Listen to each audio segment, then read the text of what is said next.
We know that there are, by many indicators, people are less interested in news now than they've ever been before. They're engaging with news less than they ever have before, and they're avoiding news more than they ever have before. So the question is essentially why?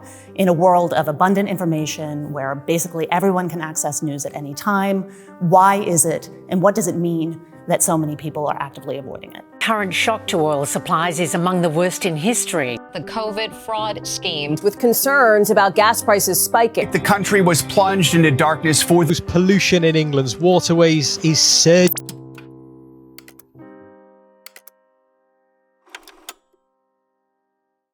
The big problem for society is that there is a link that's been demonstrated across many different kinds of studies between news consumption and political engagement. People who are more marginalized tend to avoid news more. Subsequently, politicians and news organizations are less likely to try to engage them or meet their needs because these are not people who buy news, these are not people who see advertising in news, and these are not people who vote. They may be less informed about the political world and less prepared to advocate for themselves in the political arena.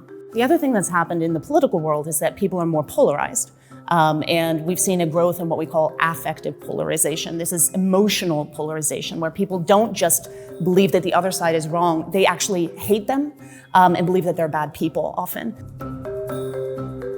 We know that who people are, so their identities, shape the way that they engage with news.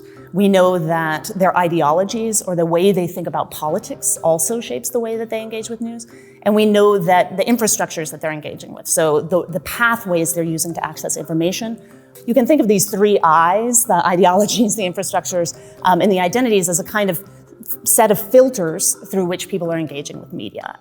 Are you tired of consuming news because you feel it's too negative and depressing? From family to friends, neighbors to acquaintances who tell me they don't watch the news. breaking news, everything is bad, it's just as terrible as you imagine. There are a number of different kinds of news avoidance, but what we're most interested in is consistent news avoidance. This is when people avoid news over a long period of time and avoid all news. And consistent news avoiders can be found in any segment of the population. But this behavior is more common among, as I said before, less privileged groups. People who are more marginalized tend to avoid news more. So we know that women are more likely to consistently avoid news. We know that young people are more likely to consistently avoid news.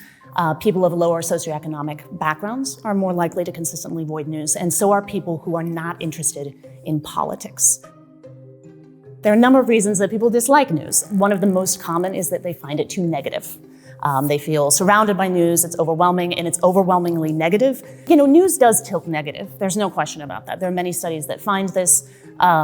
And, you know, there are a number of reasons for that, right? There's a negativity bias that as humans we all have. And over time, that's been institutionalized. We have a general sense that it's more important for people to know about negative things. It helps them avoid risk and so forth, right? We now have access to media all the time, and news organizations have to produce news all the time. So it's very easy for people to feel overwhelmed by the sheer amount of it all. Another is that they don't trust it. They don't feel they know which news outlets to trust, and they generally don't trust news overall. Another is that they find it difficult to understand. I didn't know who any of the people were that were being reported on. I didn't understand the terminology that was being used. The big sort of massive kind of trump card here is that they feel that it doesn't affect them directly.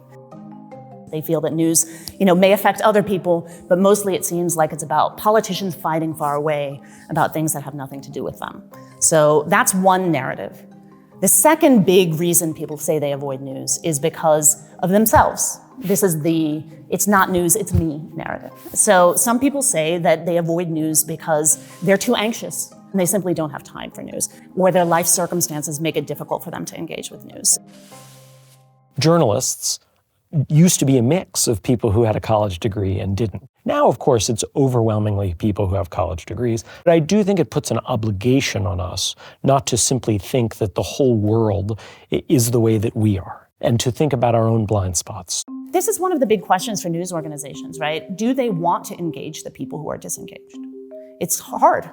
It's certainly an option for news organizations to decide that they are only interested in continuing to engage elite consumers who are already engaged.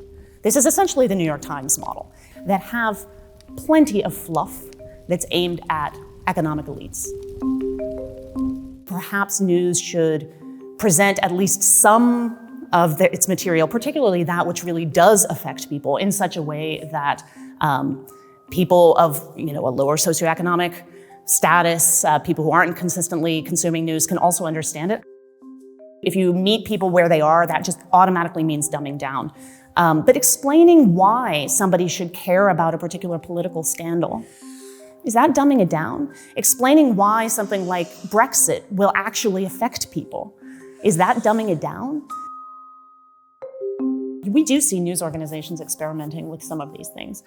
El País now has, for example, this El País Express option where you can read 6 short stories and there are news organizations that are increasingly trying to come up with ways to make news happier, which is a challenge. It's not clear why people would necessarily turn to news for happiness when they can turn to videos of puppies. In a lot of cases, consistent news avoiders are never going to go directly to news outlets. They're going to access news on the internet, on social media, and possibly offline in different ways. About 1 in 5 Americans regularly get news from influencers on social media. Driven by younger audiences on Instagram, TikTok, and YouTube. And this is where influencers have definitely made content entertaining. The more that news organizations can kind of look around and try to ask themselves why. Why is it that Joe Rogan is so popular? Can we learn something from these formats and these ways of speaking to people? Part of the problem is that a lot of news organizations do have a particular ideological bent. Is this an established professional news organization where they employ people who are gathering facts, verify facts, that report when they make mistakes? I believe news should be for everyone. Then they need to think about ways that they can meet people where they are.